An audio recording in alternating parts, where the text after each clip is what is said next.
waddanka Hindiya magaalada Bombay la yiraahdo qiso cajiib ah ka dhacday bari nin ducaada reer Bombay baa noo sheegay nin Hinduus oo gaal oo mushrika oo waddanka Hindiya u dhashay laakiin Australia ku nool ayaa ninkan muslimka ganacsadaha xiriir baa ka dhaxeeyo badeecada uu ka iibsan jiray marmar maraakiibtu u saari jiray badeecad baa jiray Hindiya laga helo Australia aan laga helin badeecadahaas markaa intuu ka soo dalbado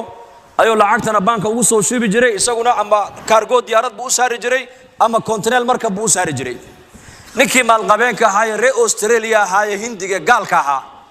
isagii inantiisii oo jaamiciyada iyo islaantiisii baa Bombay yimid ninkii taajirka ee muslimka ee markaa la kulmeen markaas badeecad buu iibsaday wuxuu yiri badeecadan tan adaan ka iibsaday ii soo saar diyaaradda cargo-ga lacagtina waa tan alaabtana aniga gaar meel kale uga soo iibsaday iigu darbu ka yiri markaas uu yiri waayadan qaraxyo iyo adduunka wala cabsoodaa oo qof walba waxa diyaaradda u saaray uu iska eega badeecadan aniga adiga soo iibsatay de ana ka iibiyo waan garano ana u qoolan wixii ka yimaada laakiin tan adaa ilaa yimid maxaa ku jira ii sheeg markaas uu yiri wax kale kuma jiraan ilaahan caabudaya ku jiro halkan ka iibsaday buu yiri waa sanad yar oo san dheer oo gacmo badan oo Hindiya ay ku dhaxsanayaan oo lacag lagu iibiyo oo fara badan markaas uu culimada idaan soo weydiin in shariicadaydu ii saamaxayso in kale taajir markuu muslim yahay oo iimaan leeyahay tijaaradiisa wuxuu asaas uga dhigayaa ilaahay macrifadiisa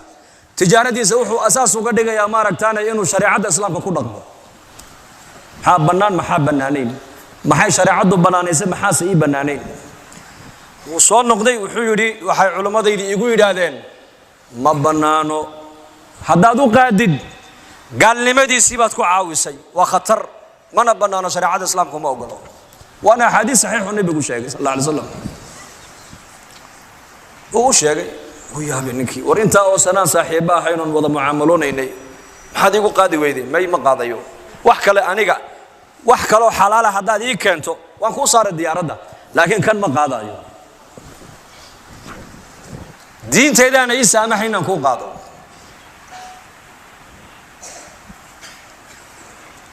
gabadhiisii baa markaa inantii uu dhalay baa fikiraysa waa gabadh jaamiciyada habeenkii iyadii aabaheedii hooyadeed hoteelkii markay degeen ay tageen ayay tiri aabo ninkan muslimka inta oo sanad la mucaamaloonaysi muxuu inoogu qaadi waayay bay tiri ilaahayna aabo waa diintiisa ogolayna naga daabuudi aaba raay baan ka qabaa bay tiri halka raay baan ka leeyahay raaygan ka leeyahay waxa weeyaan bahalkan aan iibsanay marka koobaad isagii intuu socdo Australia tagi kari maayo ma socon kara laba lacag iska bixin kari maayo diyaaradda kursi fadhiisan kari maayo saddex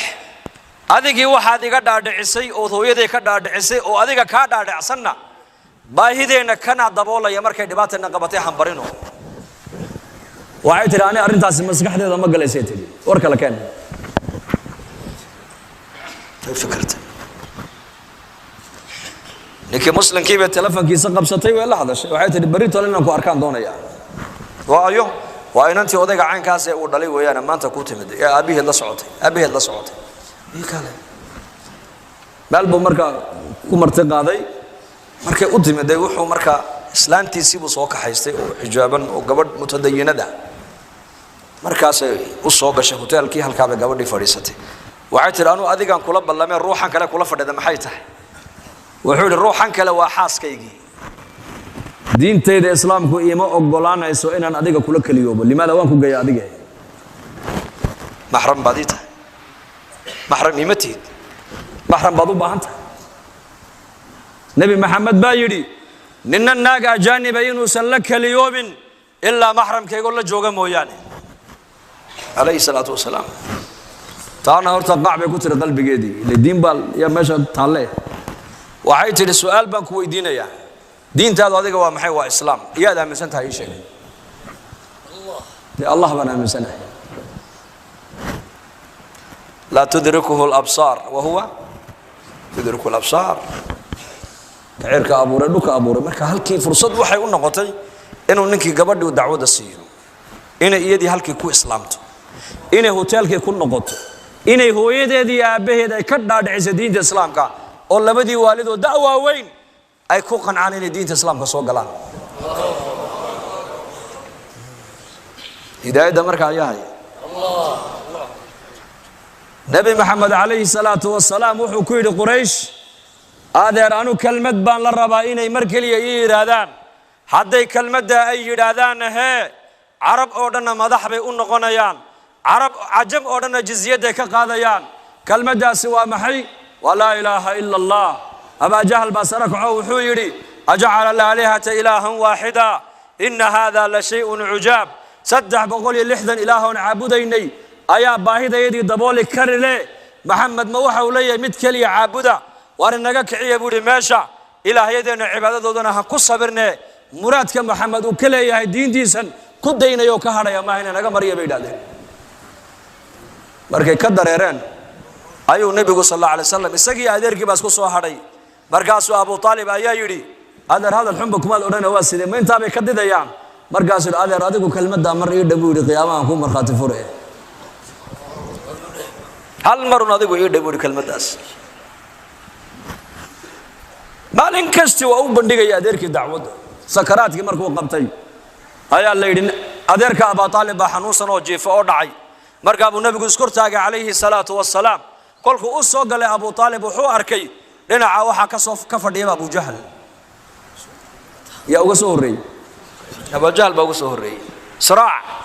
xaq iyo baadilku wasgarab socdaan la socdo markaa buu nabigu u dhawaaday adeerkii ammi adeer kalimatan uhaaju laka biha inda Allah yawm al-qiyamah maalinka qiyaamaha ku marxaati fure oo han ku shafaacad qaade hal marun kalmada aniga maqashigu ka yiri la ilaha illa Allah muhammadur rasulullah sallallahu alayhi wasallam markaasuu eegay Abu Jahl buu eegay Abu Jahl baa ku yiri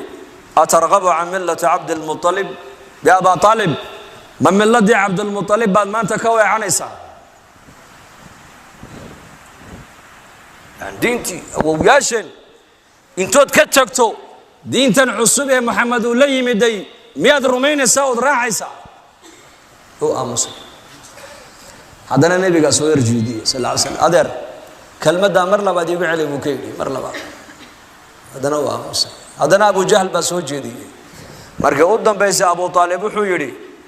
ala millati Abd al-Muttalib baan ku dhintay Muhammad oo iska keedaa buu ka yiri إنك لا تهدي من أحببت ولكن الله يهدي من يشاء وهو أعلم بالمهتدين إنك لا تهدي من أحببت كذا ذكوا جعلات النبي قال له ما هذين كريس دلالة هذا ولادها الدلالة هداية هذا ولادها وحويان inaad dadka khayrka aad ugu yeedhid inaad kalmada u bandhigtid inaad u nasteexaysid inaad u damqatid inaad diinta u sheegtid waa shaqadaada adiga weeyaan laakiin qulubtooda annaka haynaba ilaahay leeyahay kaan doona qalbigiisa annaka nuurka iyo hidaayada qalbigiisa galinayna kaad jeclaata adigu ma hadaynaysid marka Abu Talib oo Nabi Muhammad alayhi salaatu wassalaam adeerkiina هداية النصيب وموسى يلن سلمان وفارسين إلهي وسوهدي أبو لهب والنبي محمد أديرك اللحم ينا هداية النصيب ومو يلن بلال الحبش إلهي تبارك وتعالى وسوهدي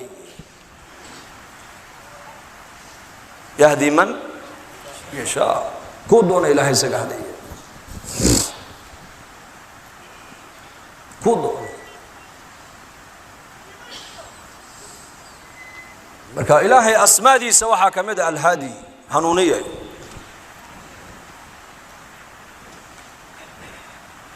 al-hafid wa asmaada ilaahay ilaaliye saga ku ilaalin sidoo doono kugu ilaalin maashu doono kugu ilaalin goortu doono ku ilaalin bila asbaab sagaal iyo sagaashan kan magaca ilaahay ee nabi maxamed uu yiri magacda wanaagsan ilaahay uu leeyahay ku alla baryo baahidiina ku weydiista bay culimadu leeyihiin sagaal iyo sagaashan ka magac bahe magac walba macna gooni u xambaarsan yahay magac walba macna gooni ayuu xambaarsan yahay marka hidaayada asbaabteedu waa saddex bay culimadu yiraahdeen waa saddex shay awwal shay wa talab wa inuu qofku doono inuu hanuuno dad adiga aanad rabin ba ilaahay iyo rasuulka inaad raacdo awaamirtooda da ilaahay rasuulkiisu adigana kuma rabaan kuma baahne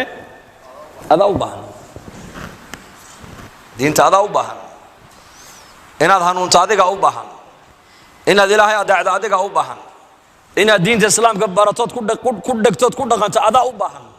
waayo diintu ayada dadka dhigaysa diin la'aan waa dugaag baad noqon